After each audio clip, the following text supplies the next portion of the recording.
क्या अमेरिका के पास इतनी ताकत है कि वो चीन के सबसे खतरनाक युद्धपोत को डुबा सके? क्या अमेरिका वाकई चीन के सबसे खतरनाक युद्धपोत 055 को डुबा सकता है? अमेरिका मानता है हाँ, लेकिन जमीनी हकीकत कुछ और ही कहती है। पहले एक बात सुन लो, इसको चाइना ही खतरनाक मानता है। बाकी तो सबको पता है कि मेड इन चाइना हथियार कैसे होते हैं। ऑपरेशन सिंदूर में भी देखा। मैं फिर से बता देता हूँ कि अब मैं जो भी बोलूंगा वो चाइना का मानना है, ना कि हकीकत। ओके।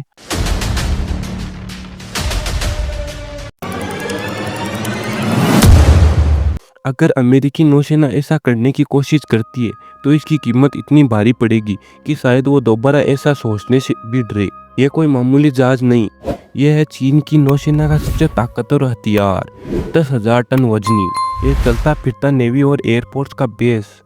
055 केवल एक युद्धपोत नहीं है, ये एक ऐसी ताकत है जिसने आधुनिक समुद्री युद्ध के सारे नियम ही पलट दिए हैं। मिलिट्री ट्रेनिंग में यह साबित हो चुका है कि इसकी लंबी दूरी की मारक क्षमता और हाईटेक नेटवर्क से जुड़ी रणनीति अमेरिकी नौसेना को भी डरा देती है।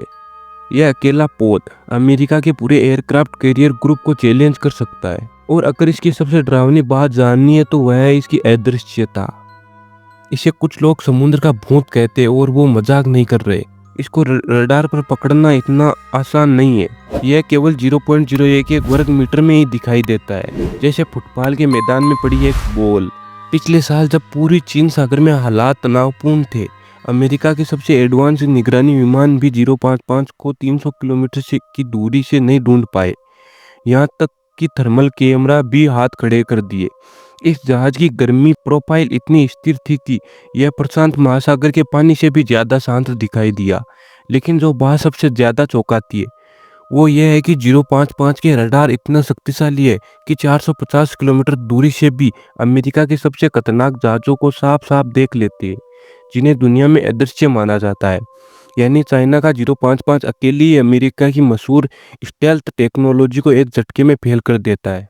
अगर अमेरिका इस जहाज की पोजीशन जानना भी चाहे तो उसे पहले चीन की 3 लेयर की सुरक्षा को चीरना होगा। सैटेलाइट की नज़र, आसमान में घेराबंदी करने वाले विमान और समुद्र में पहले हाईटेक रडार नेटवर्क को पार करना होगा।